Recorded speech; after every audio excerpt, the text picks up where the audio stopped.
The police threw coffee on a black man outside the courthouse, laughing as they said, "What's someone like him doing here?" But just moments later, when that same man walked into the courtroom as the judge, every laugh turned into fear. Let's continue this story. The morning was bitterly cold, the kind that seeped through your clothes and made your bones ache. People rushed past the courthouse steps, collars turned up, breath puffing in the air. But one man stood still, a tall black man in an old coat, clutching a paper cup of steaming coffee like it was the only warmth left in the world. His shoes were worn, his bag scuffed, his expression calm.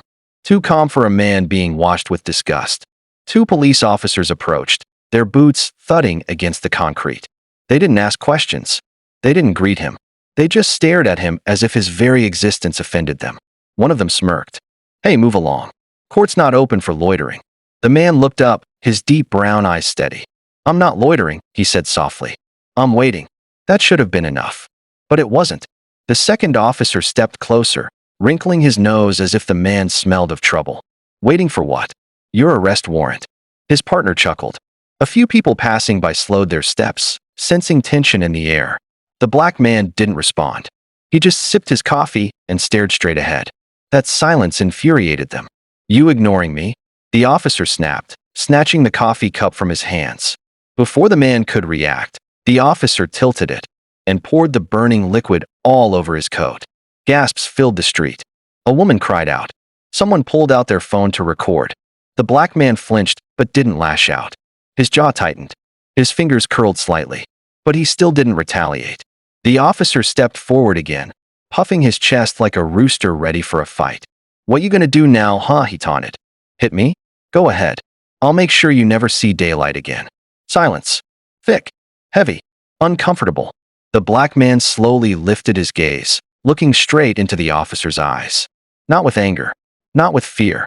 But with something far more unsettling, disappointment. He turned away without a word and walked toward the courthouse doors.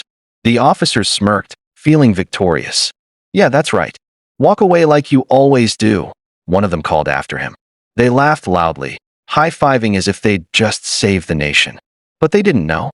They had no idea who they had just humiliated. As the man reached the entrance, the security guard stepped aside immediately. No ID check. No questions. The crowd watched, confused. The same man who was just mocked and drenched in coffee walked through with silent respect surrounding him like an invisible shield. He entered the hallway, removed his coat, and handed it to an assistant who rushed over. "Good morning, Judge," she said gently. "Your robe is ready." The hallway fell silent. Every staff member who heard that word froze. Judge. The black man, the one they thought was a loiterer, a beggar, a nobody, disappeared into his chambers without a single glance back. Outside, the officers were still laughing when a court clerk rushed out, panting. "You too," she barked. Inside. Now. They looked at each other, confused but followed. Inside the courtroom, they saw him again. But he was not holding a coffee cup anymore. He was sitting high above them, on the judge's bench. The same man they mocked now wore a black robe trimmed with gold. His expression was calm. His hands folded. His eyes, the same quiet, steady eyes, were now filled with something powerful. Authority. The officers' faces drained of color. Their bravado vanished. They stood frozen, sweating, unsure whether to salute or run. Slowly, deliberately, Judge Jordan Matthews, the man they had humiliated, adjusted his glasses and looked down at them. No one in the courtroom dared to breathe. "You may take your seats," he said softly. But the officers didn't move. Because they knew. This was not going to end the way they expected. For a long moment, no one spoke. The officers, who just an hour ago had treated him like trash on the sidewalk, now stood stiff as statues. Their mouths opened slightly, but no words came out. Because what could they possibly say? How do you apologize to the man you poured hot coffee on when he's sitting above you, wearing the very robe that commands your fate? Judge Jordan didn't raise his voice. He didn't scowl. He didn't slam the gavel. He just looked at them with that same calm, the kind of calm that feels heavier than shouting. "State your names for the record," he said quietly. Their throats tightened. The first one cleared his throat. "Officer. Officer Blake Carter, sir." His voice cracked. The second followed. "Officer Daniel Lee." "Officer Carter." "Officer Lee." The judge repeated their names slowly, as if engraving them into the air. Tell me, when you saw me outside this courthouse, what did you see? The entire courtroom waited. A few attorneys shifted nervously. The officers didn't answer. Judge Jordan leaned slightly forward. Did you see a threat? Did you see a criminal? Or did you simply see a black man standing alone? Silence. It was a misunderstanding. Officer Carter stammered. We thought you were a nobody. The judge finished for him. The officer flinched. His silence was an answer. Judge Jordan took a long breath. Do you know how many times I've been asked to prove I belong somewhere, even after earning my place? How many times I've been treated like an intruder in rooms I was meant to lead? A hush fell over the room. I worked for years to stand here, he continued. Not just for myself, but for every young black boy who is told silently or loudly that his worth is measured by his clothes, his shoes, his accent, and not by his character. His words echoed. Officer Lee swallowed hard. Sweat formed at his temple. Sir, with all due respect, we didn't know who you were. Judge Jordan's expression didn't change. And would it have mattered if I wasn't a judge? Would you have treated me differently if I were a janitor? A delivery man? Homeless?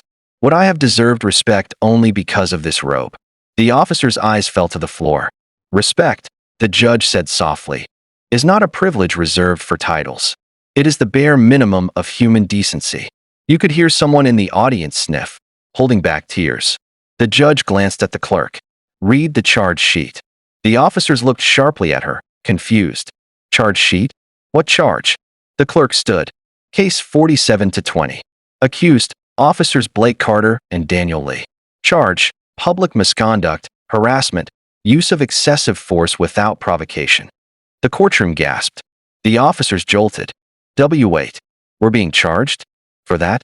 It was just coffee. Judge Jordan tapped his finger once on the bench. He didn't need a gavel. You think it was just coffee. But to me?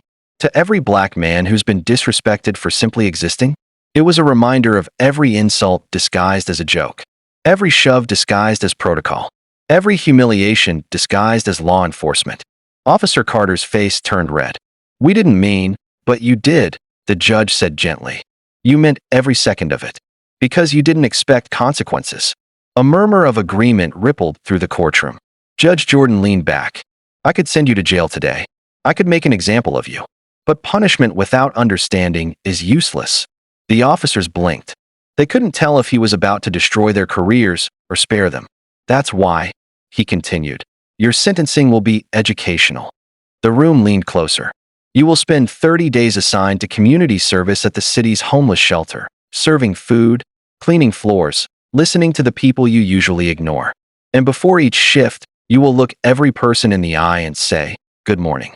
My name is Officer Carter," or "Officer Lee." And you will treat them as if they were standing where I am now. The officers stared at him, stunned. This wasn't jail time. This was worse, because it required humility. You are officers of the law, Judge Jordan said. But before that, you are human beings. Today, I'm not taking away your badges. I'm giving you a chance to earn them. No one clapped. No one cheered. The moment was too sacred for applause. The officers, still trembling, slowly nodded. Judge Jordan looked at them for one last moment, not with anger, but with hope. Court is adjourned. He stood. The entire courtroom rose with him, not because of protocol, but out of respect. The gavel didn't fall, but the moment felt final. The officers stood frozen long after Judge Jordan left the bench, as if their feet were nailed to the floor. It wasn't just embarrassment, it was awakening. Reality had slapped them harder than any punishment could. They had disrespected a man they now admired. A man who could have destroyed them, but chose instead to teach them. As the courtroom slowly emptied, people whispered. Some stared at the officers with judgment, others with curiosity, and surprisingly, a few with sympathy. A reporter standing at the back had recorded everything. His hands shook with excitement as he whispered to his cameraman. This one's going viral. The world needs to see this. But for Officer Carter and Officer Lee, the noise around them faded. Carter's hands were still trembling. He turned to his partner. What just happened, man? Lee swallowed hard. We got lucky. That's what happened. Neither of them spoke further. Because deep down, they both knew. Luck wasn't the right word. Grace was. Meanwhile, in his private chambers, Judge Jordan removed his robe and hung it carefully. He sat down heavily, exhaustion catching up with him. His assistant, Mia, entered with a fresh cup of coffee, the kind made with care, not contempt. "You okay, Judge?" she asked softly. He managed a faint smile. "I'm fine. Just thinking." She hesitated before speaking again. "You handled that with more restraint than most people would have." Jordan shook his head. "Restraint wasn't hard. I've been practicing it my whole life." Mia didn't know what to say. She just nodded respectfully and left. Alone again, Jordan leaned back and stared at the ceiling. Memories flooded in. He saw himself at 12 years old, kicked out of a library because the attendant assumed he was there to steal. He remembered being followed around grocery stores, pulled over for fitting a description, questioned outside his own home because the neighbors didn't believe he lived there. And then years later, after law school, when he passed the bar exam, people still mistook him for the intern, the assistant, the defendant. Rarely the lawyer, never the leader. Even when he became a judge, he still got stopped and questioned, still tested, still doubted. This morning had been no different. Except this time, he had the power to respond. But not with anger, with purpose. He closed his eyes and whispered a quiet prayer, not for himself, but for the ones who had wronged him. Outside the courthouse, the sun had climbed higher. The bitter cold softened. Life continued, but the city seemed quieter, as if it, too, was processing what had just happened. Officer Carter and Lee walked out slowly, avoiding eye contact with the crowd. They could feel the stares, some accusing, others curious, a few forgiving. Carter stopped at the bottom of the steps and sat down heavily. Lee glanced at him. "You okay?" Carter wiped his face. To his surprise, there were tears. "I've never felt this small before." Lee looked away. Maybe that's the point. They sat there silently. After a moment, Carter spoke again. "Do you think he hates us?" Lee shook his head. "No. If he hated us, we'd be in jail right now." Carter nodded. "I want to thank him. Properly. Not in court. Face to face." Lee hesitated, then nodded slowly. "Me too." They stood. Later that afternoon, Judge Jordan exited through the side door of the courthouse, his coat still stained from the morning coffee. He could have changed, but he chose not to. It was a reminder, not of humiliation, but of a lesson. As he approached his car, he saw them. Officer Carter and Officer Lee stood beside it, waiting nervously. Jordan paused. Carter stepped forward first. His voice cracked. "Judge, I don't know how to say this, but I'm sorry. Not because you're a judge, not because we got caught, but because I saw you and didn't see a man. I saw what I wanted to see, and that's on me." Lee added softly, "We don't expect forgiveness, but we want to earn it." Judge Jordan studied them quietly. Then, to their surprise, he smiled. "It's not forgiveness you need," he said gently. "It's change. Start there." They both nodded firmly. Carter extended his hand, cautiously. "May I?" Jordan looked at the hand for a moment, then shook it. Firm, honest. No cameras, no audience. Just men, finally seeing each other. That night, as Judge Jordan drove home, the city lights reflecting off his windshield, he knew something important had happened today. Justice wasn't just served, it was lived. And tomorrow, the world would hear about it. But not as a story of humiliation, as a story of transformation. The next morning, the story broke. A short clip, shaky, recorded from a phone, captured the coffee being poured on Judge Jordan outside the courthouse. Another video, leaked from inside the courtroom, showed him on the bench, calmly confronting the officers with dignity instead of rage. Within hours, it spread across social media like wildfire. Millions watched in disbelief. This is how you handle power. He could have destroyed them, but he chose wisdom. That judge just taught the world a lesson without shouting. News channels called it the coffee courtroom incident. But for many, it became more than a headline. It was a mirror. People began asking themselves, how many times have I judged someone by how they looked before knowing who they were? But while the internet debated and reacted, something more meaningful was happening offline. Officer Carter didn't wait for orders. Without being forced, he showed up the next day at the community shelter, early. The supervisor, an older woman named Felicia, looked startled when he entered. "You lost?" she asked. "No, ma'am," he replied respectfully. "I'm here to help, if you'll have me." She studied him, recognizing his face from the viral video. "You one of those officers?" "Yes," he said quietly. She crossed her arms. "And now you want to play hero?" He shook his head. "No, I just want to learn how to be human properly this time. His honesty disarmed her. She nodded slowly. Fine. Grab an apron. Breakfast rush starts in 10. He began serving food. Real food, not just scooping and dumping. He greeted every person with eye contact, like Judge Jordan had instructed. Good morning. My name is Officer Carter. Some ignored him. Some glared. A few smiled cautiously. And one old man laughed loudly. Officer? Serving me? Oh, times have changed. Carter smiled back. Yes, sir.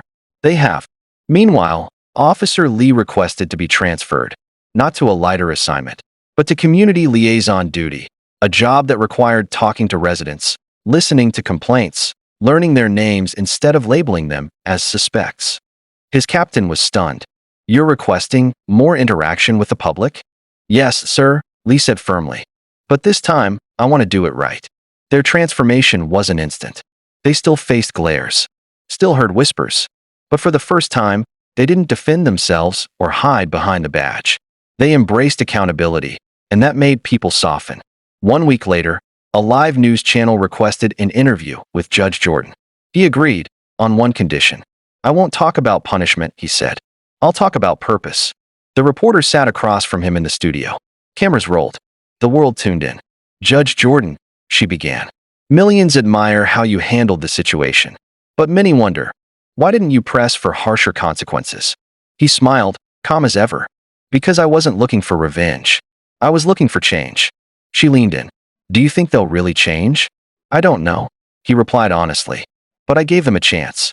Whether they rise or fall now, that's their story to write.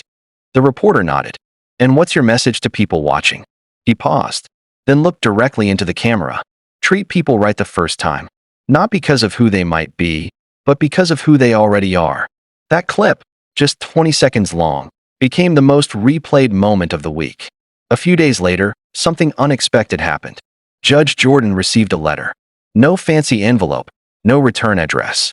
Just plain paper. He opened it and saw 2 signatures. Blake Carter, Daniel Lee. The note read, We can't erase what we did. But we promise you, from this day forward, no one will ever feel small in front of us again. You didn't just spare us, you woke us up. Thank you for seeing more in us than we saw in you. Jordan sat back in his chair, reading the words twice. Then, for the first time since the incident, he allowed himself to breathe freely. But the story wasn't done. Because justice had been served. Now it was time for healing. Weeks passed.